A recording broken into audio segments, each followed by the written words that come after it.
Tommy Toon Stories presents The Cryptilog, Episode 3, Bloodthirsty. Hello, curious minds. My name is Mr. Crypt, and this is The Cryptilog. I will be going over a story that has been submitted earlier in the day. And I will admit, while making these recordings and reading these stories aloud is interesting to be certain, I recently had a night filled with some nightmares. Regardless, I'm committed to cataloging these stories as they are submitted and found.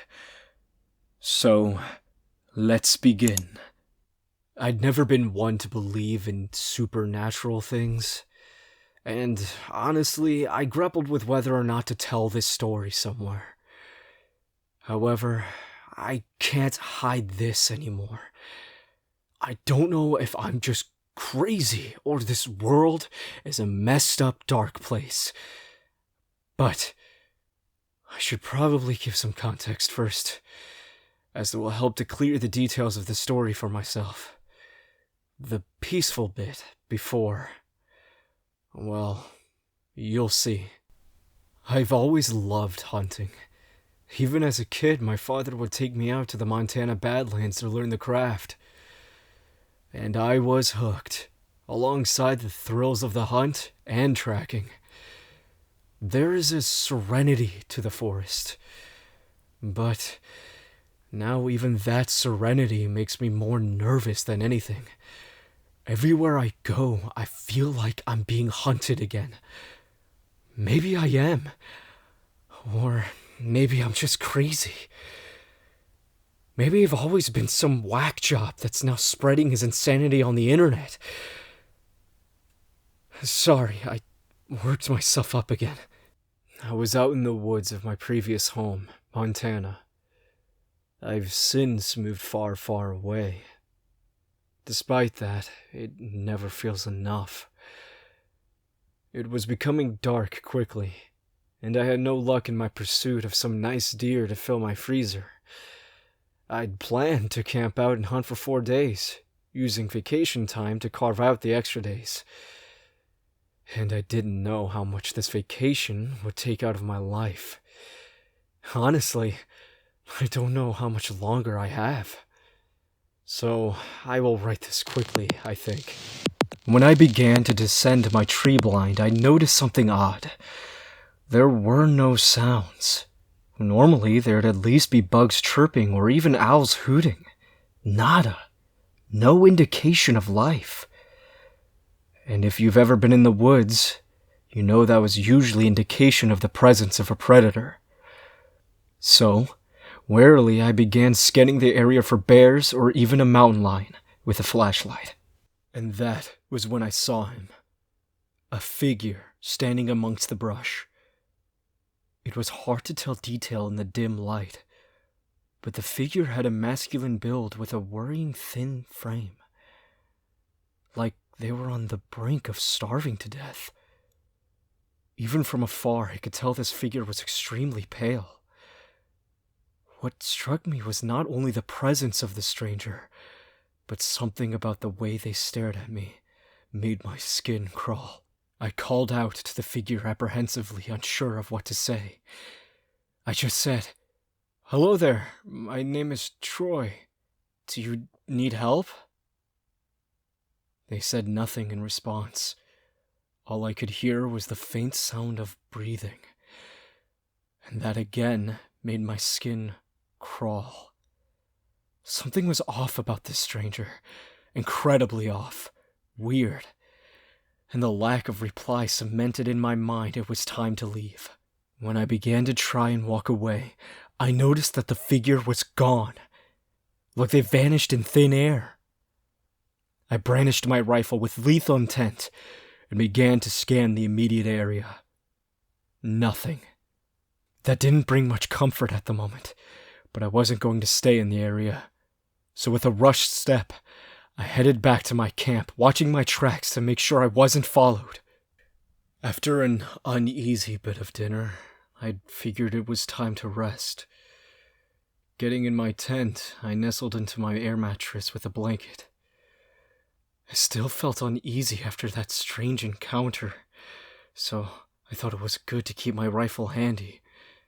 I also had a sidearm pistol as well in case of emergencies. I don't know when it happened, but there was the sound of rustling and snapping twigs.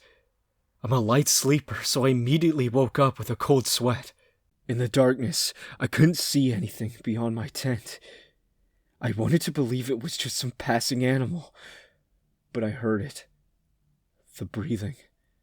That terrible, ragged, groggy breathing. It sounded tired, sick, and hungry all at once. And I knew at that moment I was in imminent danger. Then, I'd hear the sound of claws scraping against the outside of my tent. I spun towards the sound with a rifle in hand. My body trembled in fear as every instinct was screaming at me to run. But I couldn't. I couldn't move at that moment. I was frozen with fear. The only movement I could manage was searching for the source of noise. Suddenly, my tent's doorway began to open. The zipper slowly opened, making a terrible screeching sound that only amplified my fear further. Leveling my rifle, I steadied my breath as much as I could, readying a shot. And as the tent was opened in full, for a moment, things were silent. A still, terrible silence that hung in the air, making the atmosphere as thick as syrup. Moments after, a pale, sickly hand reached inside, revealing thin skin that seemed to shrink-wrap the very bones holding it together. Then the hand began to remove the tent's doorway, and I didn't hesitate to shoot. A shot was fired where I'd assumed the chest was, and a blood-curdling inhuman scream pierced the still silence. Blood spilled into the tent, and when I turned on the flashlight, something odd became apparent. The blood spilled was black like ink. And mind you, it was dark, so when I'd first seen it, I thought it was just the lack of light. But no, it was black as night. And it seemed to bubble lightly like simmering water in a pot. I stepped out to confirm the death of whatever this was. However, I didn't see the culprit even with my flashlight lit. Then, I felt a terrible, sharp pain in my leg. Looking behind me, I saw it in full. A pale humanoid, which, much like with the hand, had a shrink-wrapped appearance, with even the outlines of the skull and jaws being eerily visible, revealing a set of rodent-like canines and a row of sharp teeth behind it. The creature wore no clothes, revealing its thin and starving-looking form. And those limbs, those terrible limbs, looked twisted, with the hands looking to have been extended with claws at the end of each finger. But most alarmingly, the pain I felt was it biting the back of my leg. I let out a scream as I thrashed around to free my leg. Thankfully, I managed to free my leg, but it cost me a sizable chunk of flesh and skin. Running as fast as I could to try and get to my truck, I could still hear the creature nearby, and it sounded happy, with a hoarse laugh ringing out. As soon as I got to my truck, the creature began to follow, with it running on all fours like a rabid dog. As I got to my truck's doorway, I suddenly felt a terrible shooting pain in my leg. There was a dizziness that set in, which caused my legs to buckle. Soon I was rolling down the side of the hill I was on. My body was in a terrible shape at this point. Multiple small cuts bleeding, a swirling terrible headache as my legs screamed with pain. My rifle was 2 feet away from me. Thankfully, I was on my belly, so crawling would be easier. However, I could hear the approaching footsteps of the creature. I knew damn well that if I didn't get to my rifle, I'd be dead, and nobody would know what had happened. With my body as weak as it is, I'd begun to crawl as much as I could manage. At this point, when my body was betraying me, my will to survive was stronger than my weakened body. By the time I reached my rifle, I could tell the creature was behind me. Suddenly, I was turned onto my back as the creature lunged towards my neck. I fired a shot right in between the creature's eyes. It staggered back, the limbs going limp as it collapsed to the ground, the body convulsing wildly like it was having a seizure. And there I laid, for I don't know how long. But by the time I got the strength to get up, my enemy also had regained their footing as well.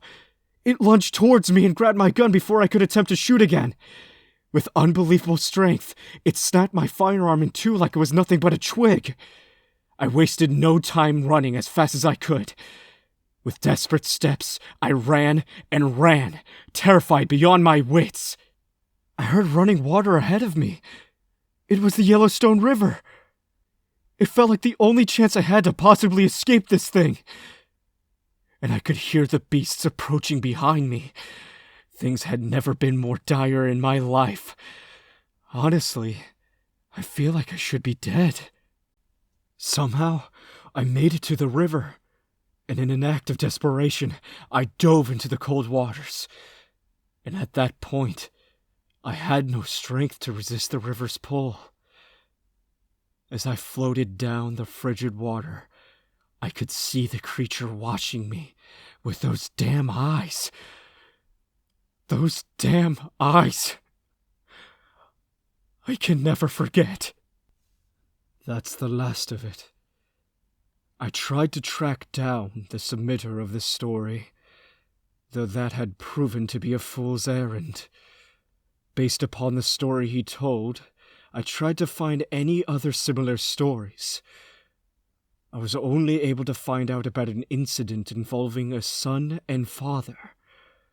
Apparently, the father and son duo had gone hunting in the Montana woods, and they were both found dead. Both of them had their throats ripped open. Most strikingly, there were no signs of blood, but a strange, unknown black substance found on the father's knife. Seems the father had tried to fight the assailant, and failed. If I didn't know any better, I'd say that sounds eerily like a vampire.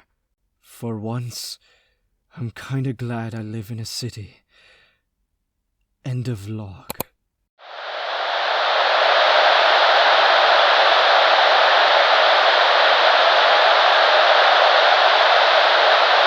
The Cryptilog is a horror fiction series written by and directed by Tommy Toon Stories. Narration is provided by Dreamrayz. Feel free to visit the description for social media links. See you next time for the next story.